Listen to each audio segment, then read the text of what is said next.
What's up, guys? It's your boy Zawoki back out with another Chris Watts video, and you guys have been sending me like the explosion of Chris Watts videos that I'd never even seen before, and this one just came across again from multiple people, which is Chris Watts' new testimony. Apparently, he gave a new one again, exposes Nichol Kessinger, and I'm intrigued because that's what we want. We want Nichol Kessinger to be reevaluated, relooked at, questioned, not interviewed, and to find out, yes, if she was guilty, or no, she was innocent. But I'm leaning towards the first one. We're looking at True Dark Crime Lab. This was posted about 5 days ago. So new testimony. It's hard when the word new is in the Chris Watts case because you put new in there and everybody's like, oh my gosh, it's new. But is it new? That's what I want to find out. So, before we go any further, make sure you guys are subscribed to my YouTube channel by hitting that white bar icon down at the bottom right. Hit the bell icon next to it. So when I do post videos like this one, you guys will get that little ring notification that I've posted that video. And then you guys can watch, comment, like, and share. And again, thank you so very much for that love and support you continuously show. Hopefully one day we will hit that 100K goal. But until that time, go over to True Dark Crime Lab. Go down, subscribe, comment, like, and share. You know the deal. If you don't want to watch with me, that is fine. You are allowed to watch at your comforts at home, watching True Dark Crime without me. But if you want to watch with me, let's get into the video and take a gander at what we can find out about this new testimony. The woman who had an affair with a killer is speaking out just days before he's sentenced to life in prison. Good evening. Thank you for joining us tonight. I'm Shannon Ogden. And I'm Ann Trujillo, and she's talking about her romantic life with Christopher Watts, even up to the moments he confessed. Denver 7's Jace Larson's in the studio tonight with the tales of the interview given to our news partner, the Denver Post. Yeah, that's right. Her name is Nichol Kessinger, and this is what she I don't think I've seen this new broadcast. Looks like. She is a woman who worked in the oil business and in the same office building as Christopher Watts. For the first time tonight, Nichol Kessinger is agreeing to show her face and tell her side of the story. Kessinger says Watts first saw her in the break room, and then in mid-June, he came to her office to introduce himself. She said, somebody told me a couple days ago, that they have information, apparently, that Nicole met Shanann first. It wasn't Chris first, it was Shanann. But when she Googled Shanann, she saw Chris and was like, ew. And we were like, ugh. But that's the rumor, apparently, okay? I don't know if it's true or not, so let's continue. when he spoke to me, he was very soft-spoken. He appeared to be a good listener. Kessinger says Watts deceived her, though, never wearing a wedding ring and lying, saying he was in the final stages of a divorce. Because I think it was actually true that his finger went down a little bit and it kept falling off. That's the only thing I think this man told the truth on, was his ring didn't fit anymore because it was on him when he was fatter. Then the next month, in July, she says they started dating, and they started seeing each other 4 or 5 times a week. He even asked her to help find an apartment, claiming he and his girls needed one after the divorce was final. He made me believe that he was doing all of the things that a rational man and a good father would do, she said. In an interview with Denver 7, Watts' parents said they had an inkling that their son was having an affair while his wife Shanann was visiting her family on the East Coast. I think there may have been an emotional relationship prior to her leaving to come to North Carolina, and it may have progressed into something else when she was gone. Well, I could tell you the Nutgate did not help. I don't know anything about it. Chris didn't talk to us a lot about any. We can't see her face. I literally can't see her face. So if we were able to see her, I'd be putting it over there right now. So I can't see her face either. Of his personal life, he didn't. I just wanted to help, she said. With a pregnant woman and 2 children missing, I was going to do anything that I could. The story you've heard is simple. A husband, a father, a monster. But simplicity is a lie. An idiot. Behind locked steel doors, long after the verdict was A goober. read, another version of events began to leak out. Not in court transcripts, not on the evening news, but in the quiet hours of prison nights.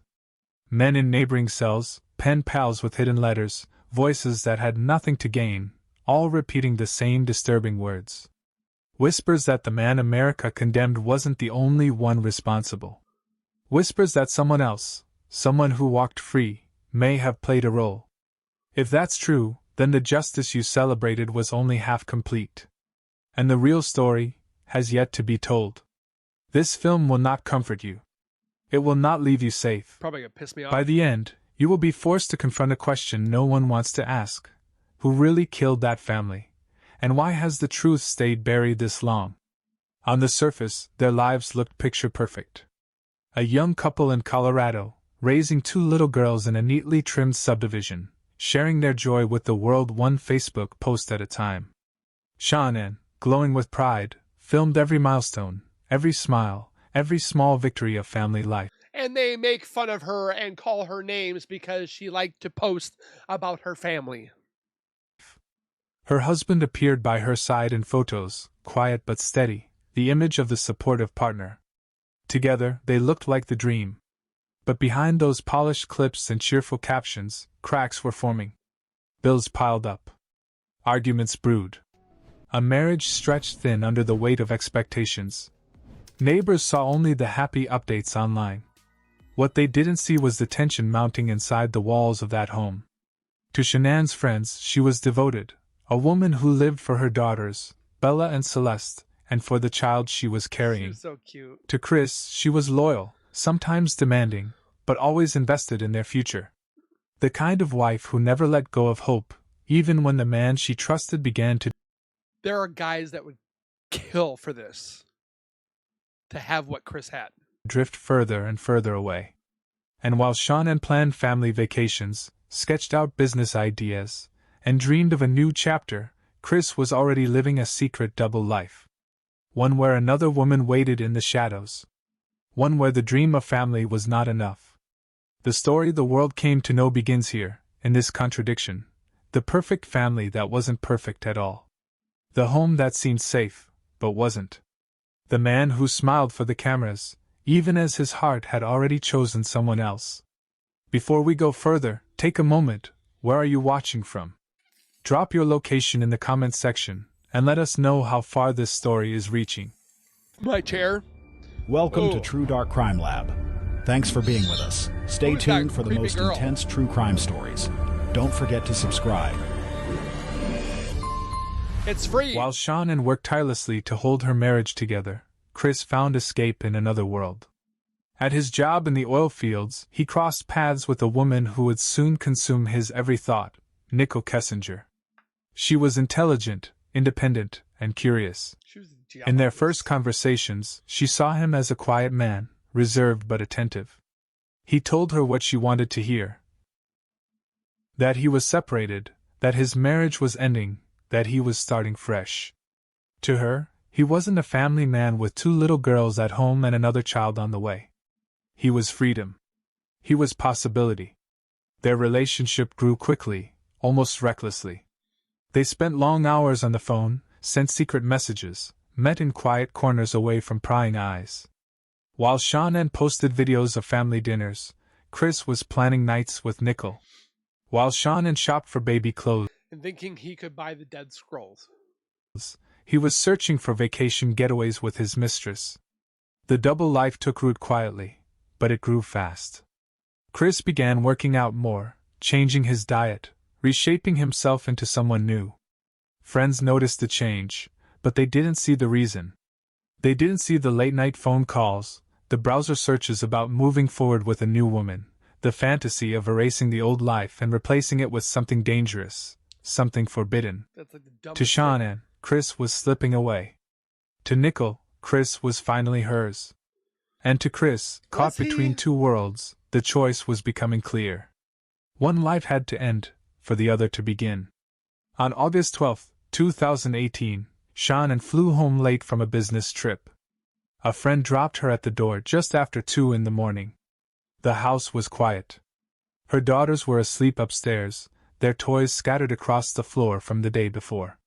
Chris was waiting inside. To neighbors, it was just another summer night in Frederick, Colorado.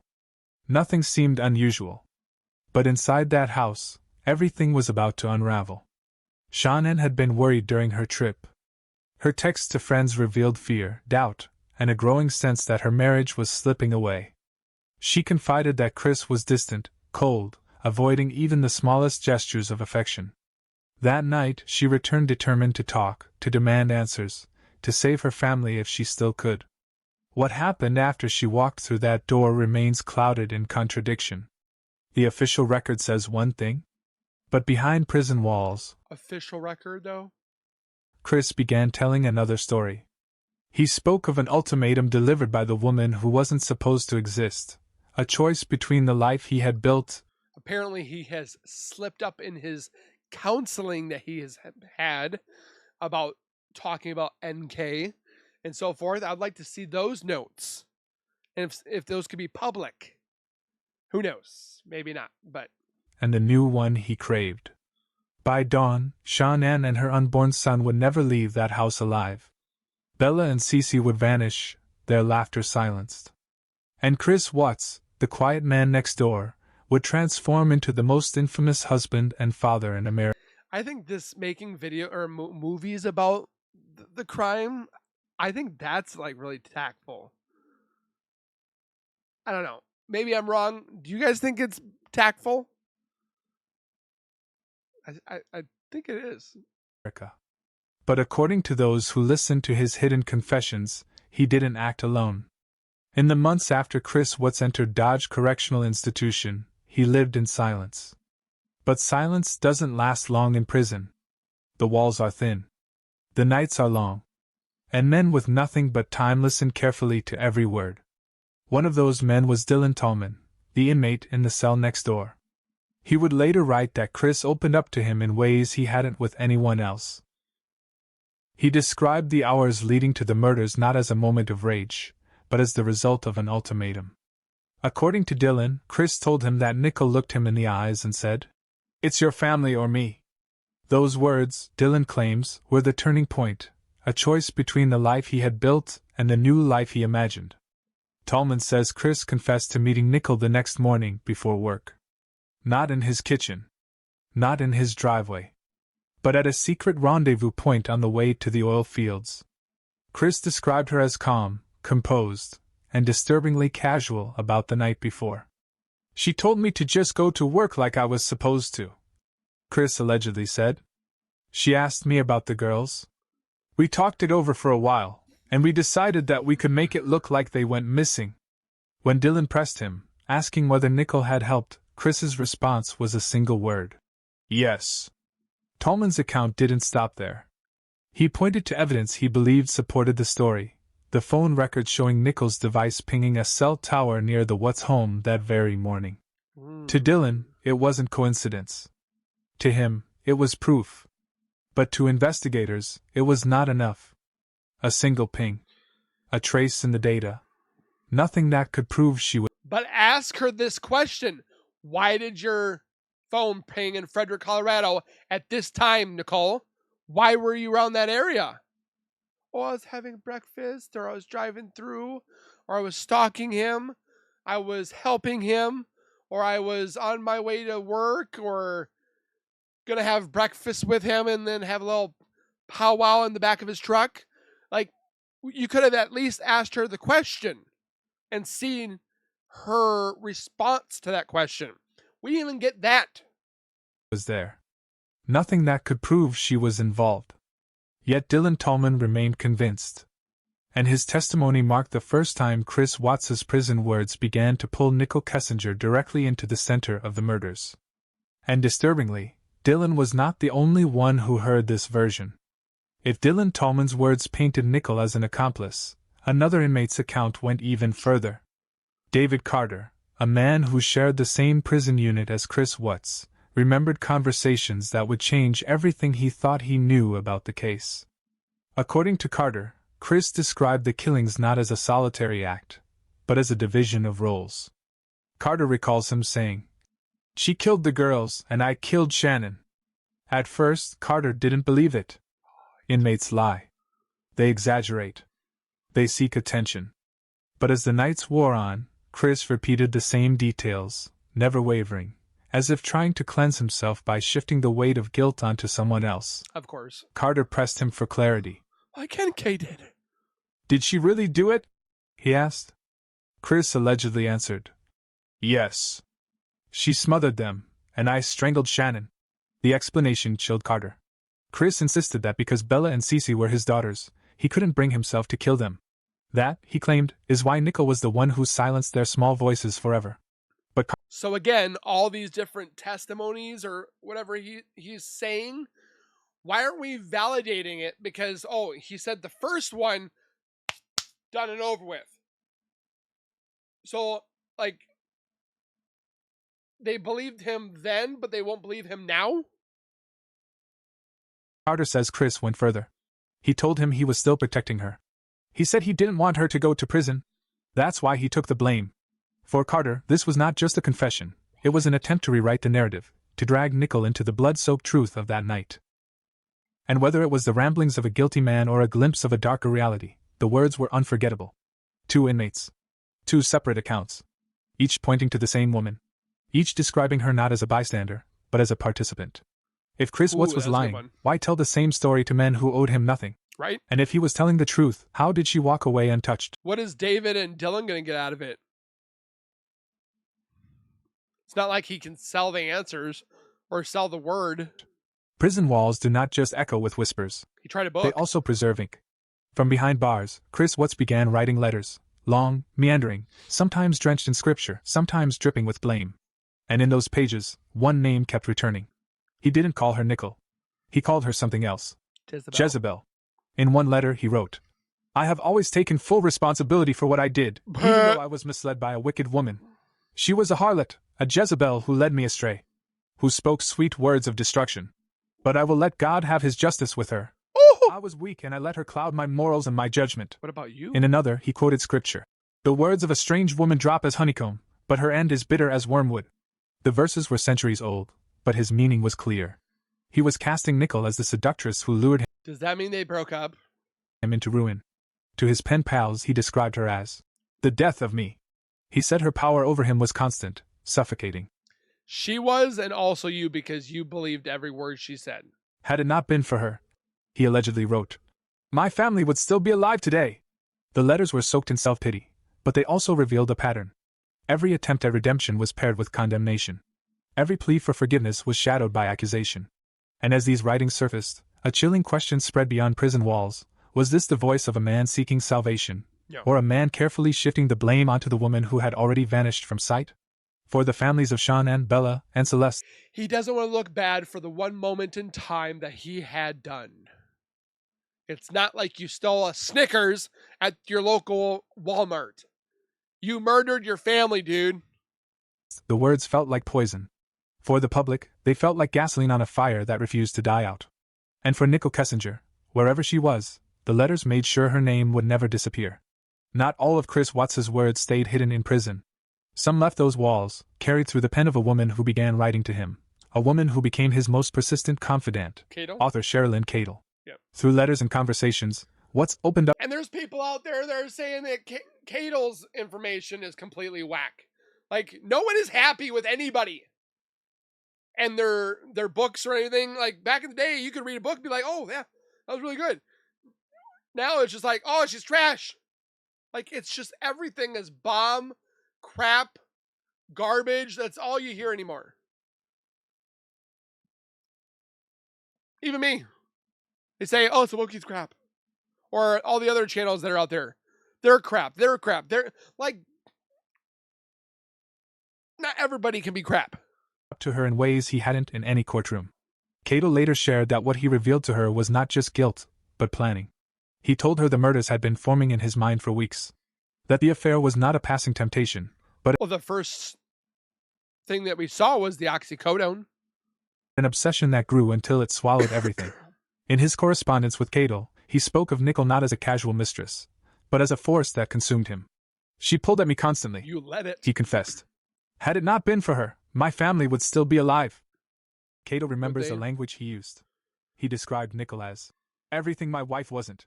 He called her agreeable, easy, unburdened. To him, she became the escape hatch from responsibility, from debt, from fatherhood, from the pressure of the life he had built with Shannon. But in Cato's eyes, these weren't just excuses. They were indictments. Indictments of a relationship that had become so intoxicating, it could justify the unthinkable. She says Chris admitted to poisoning Shannon with painkillers before the murders, a way to weaken her body before ending her life. He claimed Nicole knew nothing of this, but Cato was never convinced. The timing, the secrecy, the way her name appeared over and over again in his writing, to Cato, it was impossible to separate Nicole from the blood that followed. Her book, drawn from his words, ignited a storm. Some called it exploitation. Others called it evidence. But for those who read the details, one truth was clear: Chris Watts may have confessed, but he had not stopped confessing. And every time he spoke, Nicole's shadow grew darker. In a place like Dodge Correctional, secrets do not stay She's got a secret hideout. secrets for long. She said she had. Information seeps through cracks like water in concrete, carried in fragments of conversation, overheard whispers, and coded exchanges passed from cell to cell. Chris Watts was no exception. Beyond Dylan Tallman and David Carter, other inmates began to claim they had heard pieces of his story. Not always directly, but through the grapevine of prison letters passed under doors, and words carried across the cafeteria tables. The picture that emerged was eerily consistent. Chris wasn't alone. One inmate described how Watts boasted about writing under false names, reaching someone on the outside who still mattered to him. Others said he hinted that there were details the public never learned, details he would never share in a courtroom, but didn't mind leaking in the safety of the cell block. That makes no sense. The whispers either. suggested something dangerous, that the woman the world thought had vanished into silence was still tethered to him. That the affair had not died in August of 2018, but smoldered on in secret correspondence, hidden behind fake return addresses and coded language. For investigators, none of this was admissible. For the inmates, it was a story too tantalizing to ignore. Admissible. And in the closed ecosystem of prison, stories become currency. Crap. Watts's account, true or not, was traded like contraband, a tale of sex, murder, and betrayal that made him valuable even as he lived in disgrace. What disturbed the men who heard him wasn't just what he said. It was the calm way he said it. As if retelling it over and over had numbed the horror, and only reinforced the idea that someone else should share the blame. And so the Whisper Network did what whispers always do: it grew. That I do agree. There should be shared blame. Chris and Nicole. From one cell to the next, across the prison yard, into letters that reached the outside world. Until the question could no longer be contained: was Nichol Kessinger truly just a mistress, or was she part of the crime itself? For all the words spoken inside Dodge Correctional, one piece of outside evidence kept resurfacing, a detail buried in the discovery files, a single line that has fueled speculation for years. On the morning of August 13, 2018, Nichol Kessinger's phone registered a signal. Not near her home. Not near her office. But from a cell tower in Frederick, Colorado, just miles from the Watts residence, within hours of the murders. To investigators, the ping was circumstantial. A blip of data. Phones can drift, signals can bounce, towers can overlap. It was never enough to prove she was there. And so it was filed away, noted but never weaponized. Why not weaponize it? But to inmates like Dylan Tallman, who claimed Chris admitted to meeting her that very morning, the ping was more than a glitch. It was a confirmation. Proof, they argued, that Nicole was closer to the crime scene than she ever admitted. The FBI downplayed it, calling it inconclusive. Yet the timing gnaws at those who believe Watts's prison testimony. Why did her phone connect in that exact place, at that exact moment? Why was it the only unexplained movement in her digital trail? On its own, the ping cannot convict. But combined with the whispers from prison, it transforms into something far more haunting, a piece of evidence that lives in the gray space between fact and conspiracy. In every high-profile case, there is a detail that refuses to die. For the Watts murders, it is this one. A phantom signal in the air, raising the question no one has ever been able to answer: was Nichol Kessinger closer to the crime than the official record allows? The Colorado Bureau of Investigation, the FBI, and the Frederick Police Department closed their case quickly. They had a confession. They had a plea deal. Chris Watts admitted to everything, sparing the state a trial and sparing his family more grief. On paper, it was neat. Final. Complete. The official record tells us Chris strangled Shannon after an argument, then smothered Bella and Cece before disposing of their bodies at a remote oil site. It is written in black and white, stamped with the weight of law, locked in a vault of evidence files. But inside Dodge Correctional, the story sounded very different. Inmates like Dylan Tallman and David Carter claimed Chris repeated another version, one where Nichol Kessinger was present, one where roles were divided, one where the children's deaths were not his hands alone. It is the clash of two narratives, one polished by investigators, another corroded by whispers. One rests on forensic evidence and signed confessions. The other bleeds from prison walls and letters, conversations, and testimony from men with nothing to Who's the next guy that's going to talk to him and come out and tell us something? lose. Both cannot be true. And yet both continue to exist side by side. The official version enshrined in court documents, the inmate version fueling endless debate on the outside. The contradiction forces a choice. Do we trust the system that promised closure? Or do we entertain the possibility that the truth slipped past the courtroom and now lives only in the words of criminals who claim to have heard it firsthand? It is here, in this collision between the official record and the inmate record, that the mystery of Nichol Kessinger deepens. Because once you allow for the possibility of a second version, the certainty of the first begins to fracture. When a man has nothing left but time, he begins to rewrite his own story. In prison, Chris Watts was no longer the quiet husband next door. He was the most hated father in America. And hatred like that weighs heavy. He's still one of So them. why point to Nicole? Why pull her into the darkness when the courts had already sealed his fate? Criminologists call it displacement. The human instinct to shift unbearable guilt onto someone else when the truth is too suffocating to carry alone. To say, yes, I did it, but I wasn't alone. She made me. She pushed me. She wanted this too. But in Chris's case, the accusations served another purpose. By invoking Nicole, he kept her alive in his narrative. Even as the world moved on, even as she disappeared from public view, he ensured her name stayed chained to his. Every letter, every whispered confession was another way of holding on to her, not just as a lover lost, but as a co-conspirator who could never escape him. Psychologists warn that killers often mythologize their affairs, transforming ordinary relationships into grand narratives of seduction and destruction. The mistress becomes the temptress. The forbidden lover becomes the justification for unthinkable acts. It is easier, they say, to believe you were led astray by passion than to admit you chose to kill your own children. But behind the psychology lies a colder possibility. What if Chris blamed He killed them to delete them. Nicole not just to ease his guilt, but because she truly knew more than she admitted? In every retelling, his words blur the line between fantasy and confession. Was Nicole his scapegoat, or his secret partner? The answer may never be clear. But the reason he blamed her remains undeniable. In his mind, Nichol Kessinger was never just a mistress. She was the key to both his destruction and his salvation. For centuries, societies have leaned on archetypes. How could it be he thought he was going to get salvation. To explain the unexplainable. In that framing, he was no longer just a husband who murdered his wife and children. He became a man undone by forces beyond his control, pulled into ruin by a woman recast as the destroyer of families. It was more than shifting blame, it was myth-making. Watts turned his affair into a parable of good and evil, using religion as both justification and disguise. In his letters, Shannon became the loyal wife, Nicole the Jezebel, and he the weak man caught between them. Once those words escaped prison walls, they clung to her. To some, they were proof she had been more than a mistress. To others, they were the manipulations of a murderer rewriting history. But whether true or false, the damage was irreversible. And then, she disappeared. Reports surfaced of relocation, of a new identity, of a woman forced to erase herself from the world she once knew. She became the ghost of this story, blamed, unseen, unheard. When Nichol Kessinger vanished from view, she didn't fade into silence. She became louder than ever. Not through interviews or appearances, but through absence. The less she was seen, the more the public filled in the blanks. Internet forums lit up with theories, timelines, and maps. Armchair detectives dissected every phone record, every deleted text, every digital trace. Entire YouTube channels built their followings around her name. On Reddit and Facebook, strangers argued for hours over whether she was a victim of deception. The things I've seen on Reddit, holy moly. Or a hidden accomplice. Her photos were picked apart, her voice analyzed, her body language and interrogation tapes slowed frame by frame. Every blink, every pause, every word was treated like evidence. And with each analysis, the myth grew larger than the woman herself. For some, she was simply the mistress who got caught in a nightmare. For others, she was the missing piece of the puzzle, the one person who could explain why a father slaughtered his family.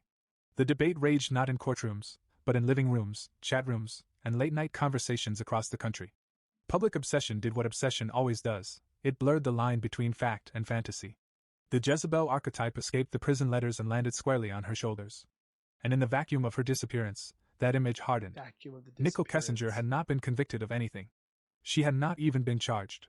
Yet in the court of public opinion, she had already been tried, and the verdict was far more complicated than innocent or guilty. She wasn't For every tried. document filed, for every letter released, for every testimony whispered in prison corridors, one truth remains: No one outside those walls can say with certainty what happened in the early hours of August 13, 2018.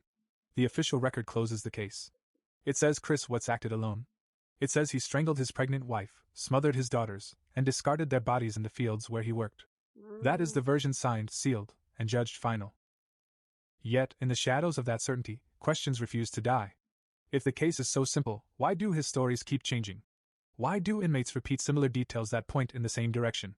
Why do his letters linger on one woman more than any other part of his past? Was it all manipulation, the calculated ramblings of a man desperate to share the weight of his guilt? Or were these fragments of a truth that never made it into the courtroom? And what of Nichol Kessinger herself? Her silence has become its own riddle. Did she vanish to escape public fury, or to bury a connection she could never admit? Every path ends at the same wall. There are pieces missing, and they may never be found. In the end, the case leaves us suspended between clarity and doubt. One version we can read in black and white. Another we can only hear in whispers. And in that gulf between the two, the unanswered questions loom larger than the answers we've been given. In Shanann's final videos, her voice still carries. She smiles into the camera, speaking about her daughters, her dreams, her unborn son. She believed her family's future was intact. She believed the man standing beside her was steady. Inside Dodge Correctional, that same man told stories that fractured those images forever. Letters casting his mistress as Jezebel. Testimonies where he claimed she killed the children while he killed his wife. Inmate whispers insisting she was there when the world believed she wasn't. The official record is one thing. The prison confessions are another. Between them lies a gulf that no investigator, no journalist, and no court has ever been able to bridge. And in that space lives the most disturbing question of all. Did justice end with his conviction, or does part of the truth remain buried? Yes. Chris Watts will never leave prison.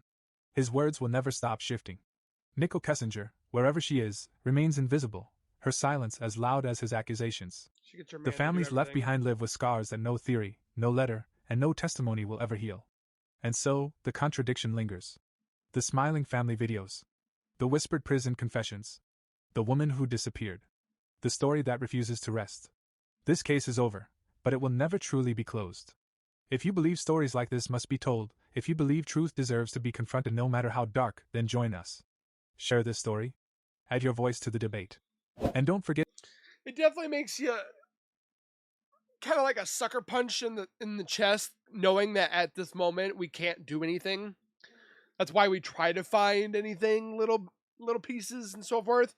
But it's obviously huge to you guys, because you guys are sending me videos I never even would have dreamed about seeing.